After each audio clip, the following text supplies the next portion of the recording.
If you were going to rate your emotional strength from 0 to 10, 10 being you're emotionally strong, 0 being you're emotionally weak, how would you rate yourself? And what are the consequences of someone or woman who's emotionally weak? And what are the benefits of somebody who's emotionally strong? And what are some signs of an emotionally weak woman? And then what can we do to gain emotional strength? Welcome to the January Donovan Show, where we tackle how to live out our femininity well through practical life training, through developing our mindset, and really going into the layers of skill building that is necessary to flourish in every arena and in every season of life. So let's dive right in. First, what does it mean to be emotionally strong? It means that we're not swayed and easily disturbed by the external circumstances. If something is off, something happens outside, our kid is crying or there's news or something at work happened, we're not a victim of those external circumstances. We remain steady. We can see past through the external circumstances. We know how to manage our thoughts so that we're not emotionally hijacked. We don't have to worry about things that are not going our way because we are always going to find the good in every situation. And we're not fickle. We're not fickle about every little thing, and we're not stressed and anxious and everything is hard. There is a consistency in the way we show up, our presence. There's a trust in our presence because we're not up and down. Our children trust us, our spouse trusts us, people at work trust us, our community can rely on us. We are reliable because we're emotionally consistently stable, and it's not contingent on negative experience. And I think that is something that we as women today don't actually give importance and significance on the importance of training our emotions, because we live in a world where every emotion is valid. You go to a therapist and how do you feel? And then we talk about every feeling is valid and that feelings are something that we always need to pay attention to. It is true that our feelings are important. It is true that our feelings are actually so important that it shapes the quality of our life. And not only our life, but it shapes the quality of the people around us. How we make them feel will often determine and shape how they feel about themselves. How I make my daughter feel, how I make my husband feel, how I make my, employees feel, or my friends or my coworker feel. That often has such bearing on the quality of their day. So it's so important. But the problem with emotion today is that it's not guarded with logic. It's not ordered. It's disordered. There's no guardrails around our emotion. There's not the connection between mind management and emotional command. And simultaneously, we have given women sort of permission to say that whatever you feel like, whatever you want to do, whenever you feel like, it's up to you. That every choice is valid. There's no what we call whatever you feel like model is justified. And there's no boundaries or moral compass in how we should think or feel. So there's no, I would say, boundaries for us to say, you know what, is this a right feeling? Is this a wrong feeling? And simultaneously, compounding that, there's no training on how to manage our emotion, how to manage our mind. After 2 decades of education, you go through 2 decades, primarily your primary years and then maybe college, roughly, but there's no training on how to manage our thought, how to manage our emotion. And so most of us go through life assuming that our feelings are just there are. We're women and we're just supposed to be emotional. And we not only, have that belief that our feelings are sort of valid, we justify being emotionally a wreck because we're women. I'm just emotional. We're just women. And what we have today is essentially feelings have become our God. Think about it. We live in a godless and genderless world. God, which means there's no moral compass in our infrastructure and society. Genderless meaning that Everything is gender neutral. Our bathrooms are gender neutral. Our school system is gender neutral. We don't talk about the distinction between male and female in the workplace, in our school environment, in our work environment. And so we just pretend every person is neutered, and that women are, for the sake of equality, we must treat women like men and men like women. So we forget the reverence for our femininity, and also the respect that is due to masculinity, because we're not trained. There's no training that allows us to actually understand who we are as women. And so what we have is emotional wreckage, emotional laziness. But here's the consequence of an emotionally weak woman. When we are emotionally weak and we are living in a life of roller coaster, stress, anxiety, emotion, because we're incapable of managing our emotion and in command of it, we can't actually serve at the highest level. Think about it. When you're stressed, you're just thinking about how to deal with that moment. You're in survival mode. Literally, your brain is designed to help you survive. So when you're just in survival mode, it's not the time to create, to connect deeply, to think of how ways to contribute. You're just trying to survive. When you're stressed because of the dishes, the laundry, your husband, your life, what people think about you, you don't have the capacity necessary to think and say, what are the ways I can improve myself? What are the ways I can improve somebody else's life? What are the ways I can bring value to culture? There's no room for that, because under a microscope, it feels like just being chased by a lion. Literally, that's what stress feels like. And there's an appropriate, level of stress that's necessary to move us into action. But compounding stress over time that hijacks our peace of mind, which is what we currently have, which why 1 out of 5 women are in antidepressant, and more than that, the increase of loneliness, the increase of, I would say, overwhelm and burnout in women is massive. And so what we have is compounding layered lack of emotional command in a world that's become so godless and genderless. And it's real tragedy, because our emotions are so powerful that it is what drives us to connect deeply with people. Because if we're emotionally hijacked, we can't think about other people's needs. If I'm just trying to survive, I can't think, what does my child need of me right now? What does my husband need? Can I compliment him and celebrate him? So there's really, I would say, dare say, eternal consequence for a lack of emotional command. But here's the secret, ladies. Our emotional command is our superpower. Just because we're undertrained and underskilled, it doesn't mean that we can't train ourselves to be emotionally strong. Think about a man's strength is our emotional safety. When men are strong and they can lead, we feel sort of like safe. Our emotional strength is a man's safety.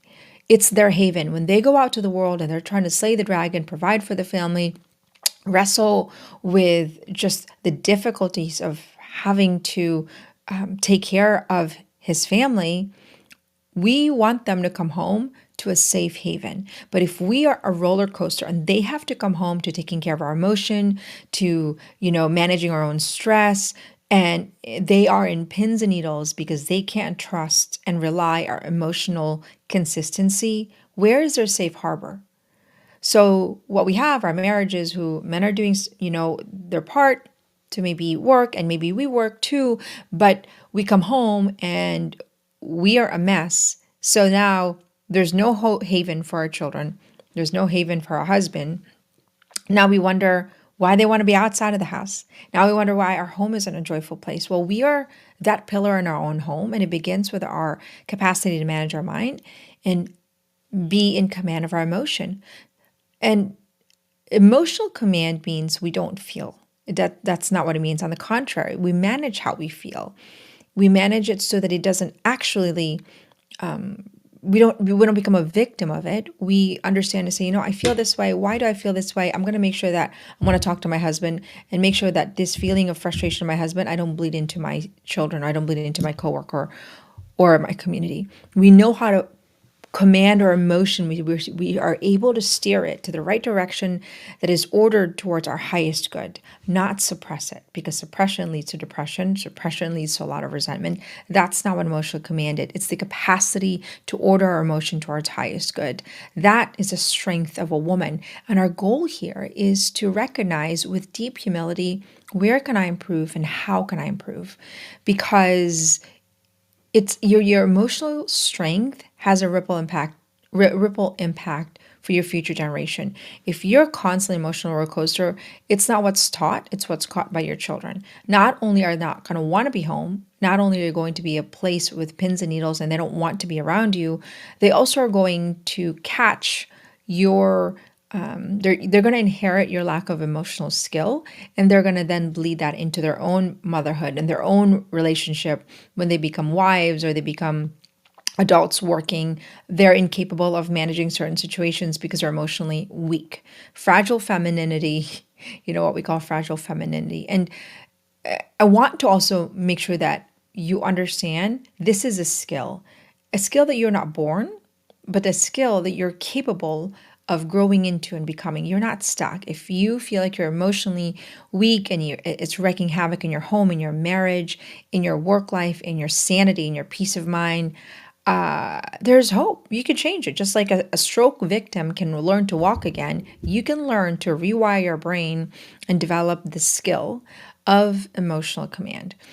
The tricky part about emotional command is that you need multiple compounding other skills. So to be in command of your emotion, to know how to make sure that you're not, a stress about every little thing, then you have to know the skill of boundaries, communicating your boundaries, which is two different skills. You have to know how to make decisions. You have to know how to ask for your needs, build a routine, say no to yourself, focus on the good. These are micro skills. Some are macro skills. Bounce back after, a frustrating situation, pivot and recalibrate. So the issue is that your capacity for emotional command is contingent on your compounding skill set. And that's why it becomes really challenging when women feel like an emotional roller coaster, because there's no skill training in our current education system. So women are on survival mode because we don't need one skill, we need hundreds of skills as a foundation to living a flourishing life. A flourishing life that was designed by God to inspire those around us to have more life in their life. God's glory, St. Irenaeus said, God's glory is man fully alive. Women being fully alive is contingent in her capacity to manage her emotion, not to suppress it, but to order it towards a life of contribution. This is why it's so important for us to not dilute the importance of our emotion, but to strengthen our emotion day per day, week per week, year per year, because it's not just one and done. And this is what I tell women. Your emotional strength develops with every season of your life and gets layered. Not only do you need, emotional command when you're a single woman, you need to then compound that skill as a woman who's maybe married or maybe working or single while working. It's supposed to layer with every experience. But when we don't have the mindset of growth, of developing our skills and our mindset, because we've never been trained to think that way, we suffer unnecessarily. And more importantly, we suffer suppression of our purpose because we can't give birth to our purpose if we're emotionally hijacked. We just can't. And what's the goal? For us to go before God, where God can say, well done, my good and faithful servant. You have become who I have intended and created you to be. To become who God created us to be, we have develop skill after skill, and we have to be so emotionally in command, because otherwise we literally become the hindrance to fulfilling God's purpose. It looks a lot like this. What if God calls you to be very fully present mom, a really present, loving wife, while also, writing a book, maybe while also starting maybe an orphanage, or maybe be part of your PTA, or maybe run for office, or for me, build a company called the Women's School as a training school that teaches women mindset and skill-based training. What if that's what God designed for you with every season of your life, but you didn't know how to manage your emotion? And so instead of disciplining yourself to take action, to plan, to focus on what is necessary to fulfill that, you're just trying to survive, trying to get through your day. And so every single day, you're in survival mode because of a lack of skill set, simultaneously carrying the burden of unmet potential and the agony of your purpose unfulfilled. That's how draining it is to not actually fulfill and not have the capacity for emotional command. It is such a burden that women come to me, and I've worked with tens and thousands of women, and they don't even know what's wrong. They don't know what's wrong because it's compounded over time. But what's wrong is that they're undertrained. And every year, we are the same woman year after year. So there's nothing novel about who we are. There's nothing exciting. And so what we have is sort of this idea that, this is as good as it gets. I'm just living for heaven. But, well, we are to create heaven on earth. We are to fulfill our purpose here on earth so we can actually enter the gates of heaven. So it's a cop-out. And part of it is that we're not trained as women. And we are we assume that just because we are born a woman, we know how to be one. So I'm going to walk you through some of the signs of emotional command and what it means to be strong, because I want you to just be aware of where you are in the journey. And it does take a lot of humility, and it also takes a lot of celebration of our journey, because we have to be honest about where we learned emotional strength along the way. And if nobody ever showed you how would you be strong? It's like if nobody ever taught you ABC, how could you write a full-blown paper? So the expectation needs to be recalibrated, and there's no blame and there's no shame, but there is still a responsibility that we have to actually do our part to fulfill our purpose, but also to contribute value to society, which is ultimately part of our purpose, but it's also essential for our happiness. None of these are negotiable. These is part of what gives us greater peace of mind, greater joy, greater life. So we live every day knowing, you know what, I can die today because I have given it everything I've got. Why? Because I've developed the skills I need, especially emotional command, to be able to fulfill my purpose today. In those micro moments, making those ordinary moments so extraordinary by my capacity to actually make people feel important, understand my own emotion, and manage my emotion to order it towards highest good. This is the art of being a woman. This is emotional mastery, not so that we can, be our own God, but so God can actually use us. When we master our emotion, God has so much more room to work with us because we are not a victim to social media and the politics and what our friends said about us. We can stay steady and firm in His divine purpose. And that's our goal here. So let's begin. What are signs of an emotionally weak woman? And okay, so before I say this, I'm not going to give you the how-to here, only because I'm going to try to keep this training, YouTube training, shorter. And if you want more training, you can join our New Woman Masterclass small group. This is where you really get a deep interior work training. This is where you get connection and really have greater accountability if you are serious about your ability to be strong as a woman, which I think we should all be serious. And I think that it's something that we ought to do every single season of our life, is to train ourselves. Training makes us stronger. So if you want greater training, come join the Women's School. We also have a free community, tws.com, or you can join and I give you free micro training, skill-based training on a daily basis, almost on a daily basis, unless something comes up in my family. I'm a mom of 8. They are my priority, but for the most part, you can get access to a free training there. Bring in your friends, your community. Our vision in the Women's School is to become a supplemental formation school in a world that has suppressed education nearly as information.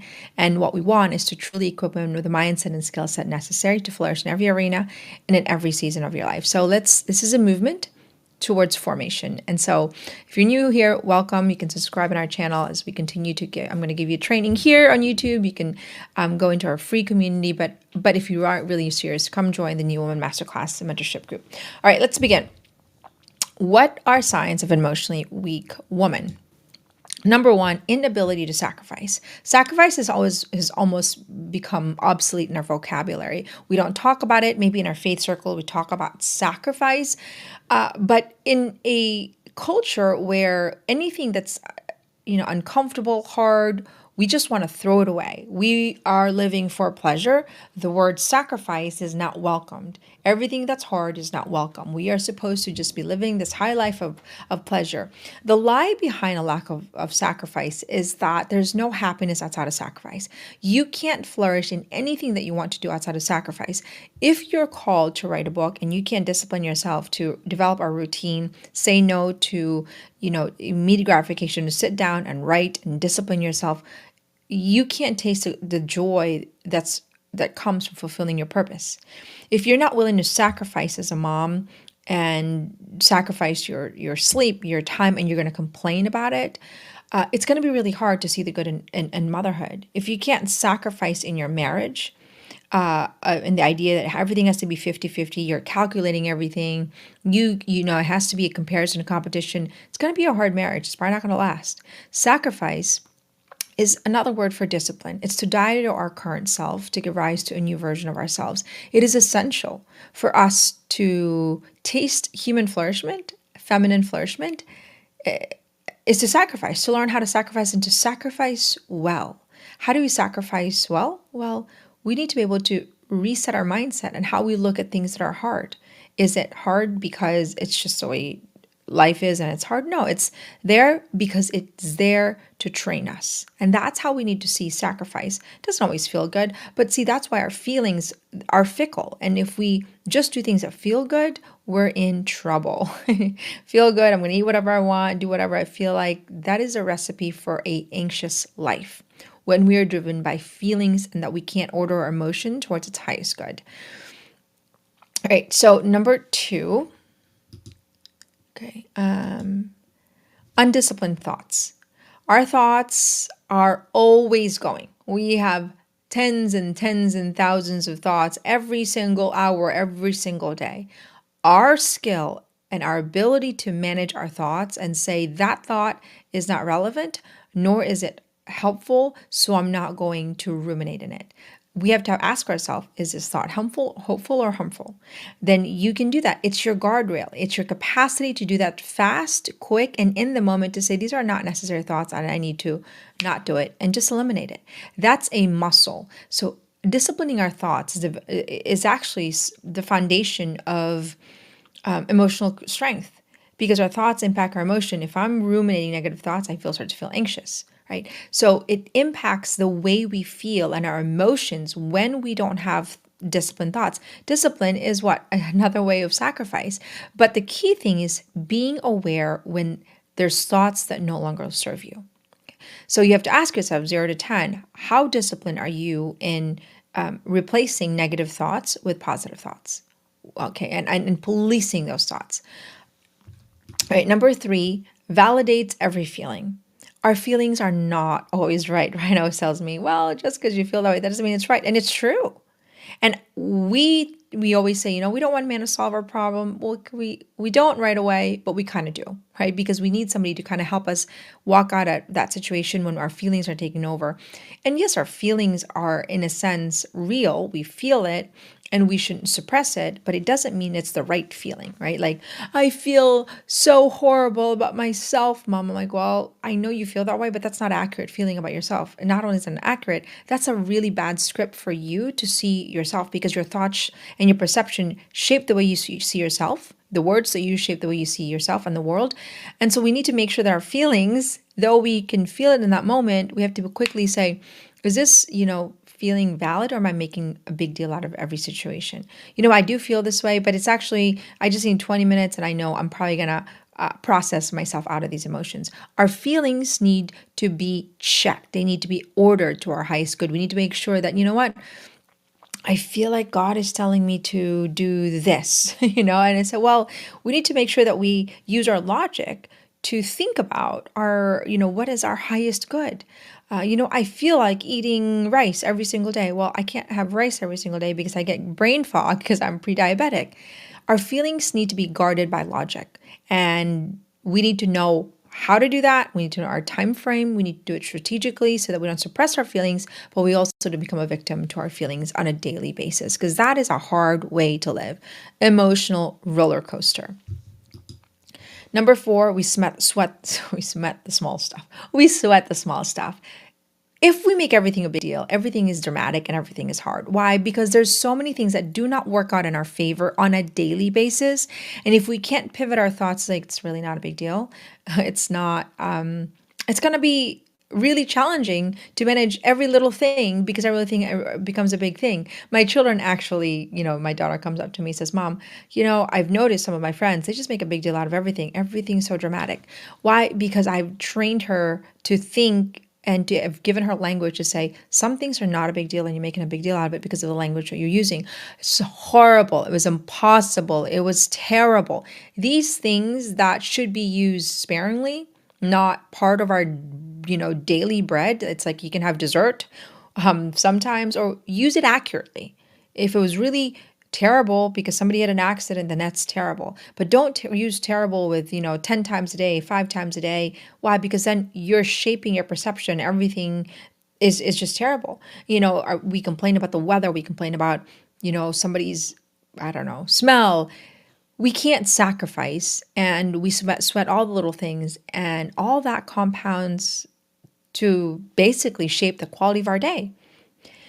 Everything's not a big deal. And I always say the skill here, and we talk about it in the women's school, is just reset your perspective and give yourself a 10,000-foot overview. Does this really matter in the long run? Probably not. So feel it. In the women's school, we teach in frameworks and formulas, and you say, feel it, because we don't want to suppress our feelings, face it, feel it, and form it. You want to face your feelings, you want to feel it, and then you want to form it, meaning you want to order your feelings. And that's how we want to deal with it. That's what managing our emotion is not the suppression, but it's reordering it. And part of that is not sweating the small stuff and yelling that small stuff. It's like, is it really a big deal that my baby is throwing a fit about not eating? Is it? Or is that just, that's just part of like babies cry. We have to develop the right language so that we're not sweating the small stuff, because maybe we're sweating the small stuff because of we don't have the right language to just say, it's really not a big deal. And that's just a skill. That's just a script. That's just something that you can learn, a strategy that you can learn. All right. Let's see. Did I say number 4?